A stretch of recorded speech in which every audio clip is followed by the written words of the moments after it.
This person asks about what we would recommend if someone wants to reduce or maybe even completely cut out chips from their diet. I know you had some questions in the reply, so you want to share what your first initial question was. Well, my first initial question was why? Right. So studies show that cutting out foods leads to an increase in desire for those foods. And so I asked this person to tell me a little bit more about where this was coming from. And she replied that over time, she would like to have less processed, salty, and sugary diet, which I think a lot of people can relate to, and a lot of people share that desire. She said she recognized that when she had a week without chips, when she was on vacation, that she felt better, and that now that she's home and she's eating them again, they don't even taste good. But she also said she eats them often because they are so easily available. Yeah, so that's the information I got about it.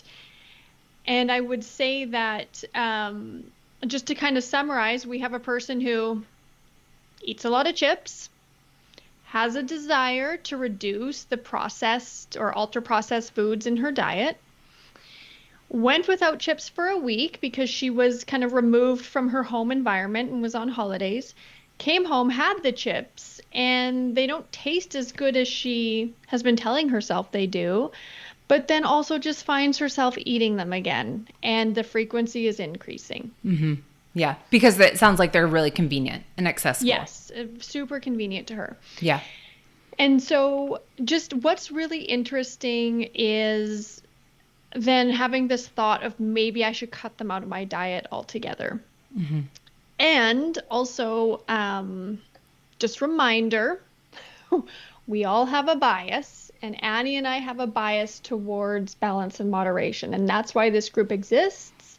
That's why we run a program called Balance365. That's why we have a free Facebook group called Weight Loss Without Restriction, because there are plenty of places on the internet that you can go that will encourage you to cut out foods. She can go ahead and do that if she wants and see how it works for her. The question I have is, are you really never going to have chips again in your life? Really? Yeah. Is Right? that the goal?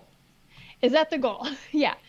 And so instead it could say, I'm not going to have chips. Like that's going to be a general guideline for me. I'm not going to have chips. They don't add anything to my life. They don't taste that great. I find when I start eating them, I end up overeating them. So in general, what's best for me is maybe I don't keep large amounts in the house. And in general, I just like in general, I don't eat chips. Okay.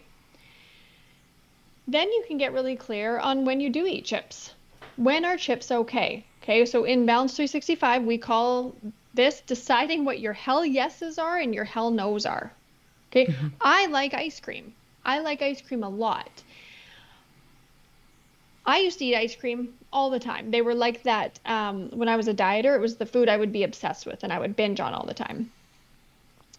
As I improved my relationship with food, as the desirability, as I improved my relationship with food, the desirability of the ice cream started decreasing.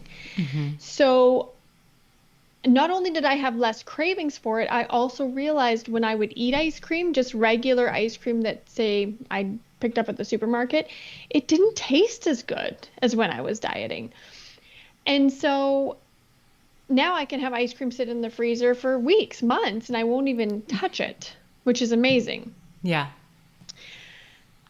So what I will say is that I do still eat ice cream though. I didn't at that point say, well, what's the point of ice cream? I'm just going to cut it out of my diet. I have decided when my hell yeses are for ice cream.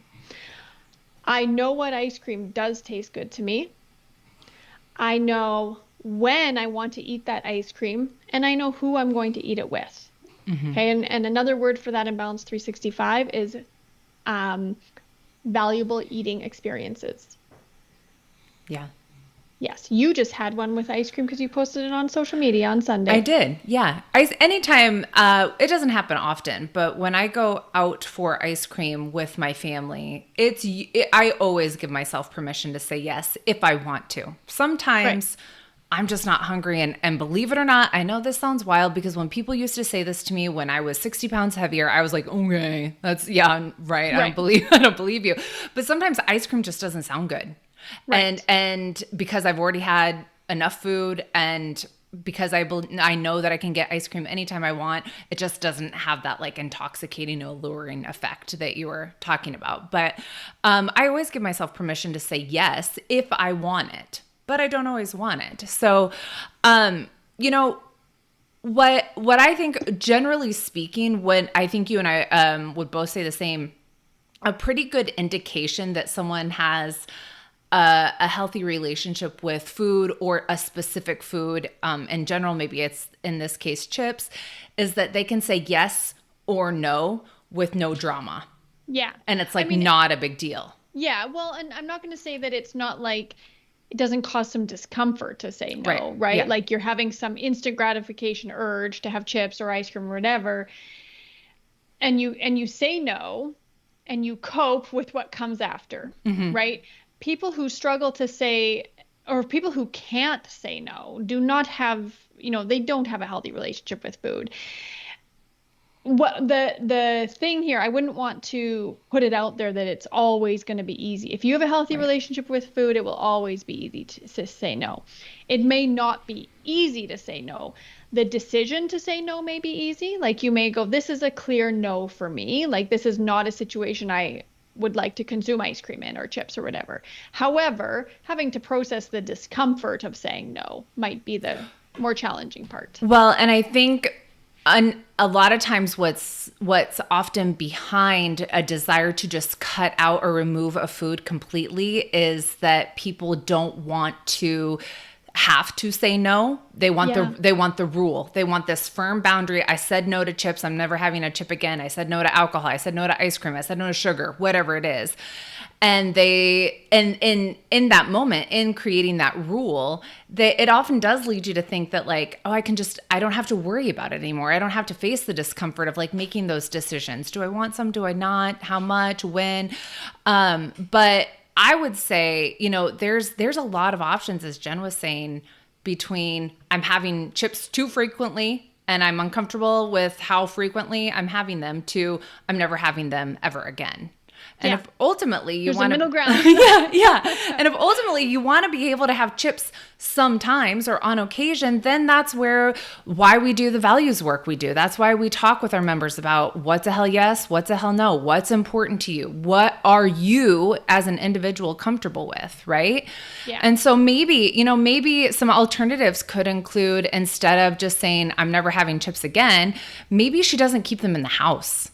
She Yes, and says, that's it. I That's her like supportive guideline for herself. I don't keep them in the house, and that protects me from mindlessly eating them yeah. because maybe mindlessly eating them is her hell no. She doesn't want to mindlessly eat chips. Yeah. And I think it's very reasonable. I can certainly say this about some foods myself, but like as Annie, you know yourself, if you bring this into the house, you're going to want to eat it all. Let's just not. Yeah. Let's cut yourself some slack. If you want to go get some, you can go out, get an individual serving or whatnot. Another option might be, if I have chips, I'm going to put some in a bowl. I'm going to sit down at the table and I'm going to eat them undistracted. Yeah. Right? Like or a certain time of day, or, I'm going to save these for kind of like the end of the day special, like ritual treat with me and my chips Yes. as I wish.